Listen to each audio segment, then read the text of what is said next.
আসসালামু আলাইকুম বিয়াস, চলে আসলাম নিউ সানন্দা ফ্যাশন থেকে। আশা করছি সবাই ভালো আছেন, সুস্থ আছেন। আজকে দেখাবো খুব সুন্দর এই যে গোলাপ কাজ করে এই ব্রাটা। হাফ কাপ থাকবে, স্টিক সাপোর্ট দেওয়া রয়েছে। হাফ কাপের ডিজাইনটা দেখেন কত সুন্দর।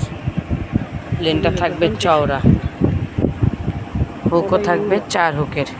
চাইলে আপনারা যেটা বেল ছাড়াও পরতে পারবেন বা ওয়াটার কালার বেল দিয়ে পরবেন। এটা সাইজ থাকবে 36 থেকে 44। প্রাইস থাকবে 550 টাকা, একদম অফার প্রাইস 550 টাকায় হাফ কাপের এই স্টিক সাপোর্ট ব্রাটা পেয়ে যাবেন নিউ সানন্দা ফ্যাশন থেকে। বাকি কালার দেখাচ্ছি, যার যে কালারটা পছন্দ হবে স্ক্রিনশট দিয়ে যারা ঘরে বসে নেবেন ইমো বা হোয়াটসঅ্যাপ নাম্বারে যোগাযোগ করবেন। আর আমাদের শপে আসতে চাইলে চলে আসবেন স্টার মল্লিকার 3য় তলা 2/51 নিউ সানন্দা ফ্যাশন। চ্যানেলটিকে অবশ্যই সাবস্ক্রাইব করবেন। দেখেন এই কালারটা কত সুন্দর। 550 টাকা, 36 থেকে 44। অর্ডারের জন্য বর্ষাপু পাইকারি নিলে শুনবে। সবাই ভালো থাকবেন, চ্যানেলটিকে সাবস্ক্রাইব করবেন।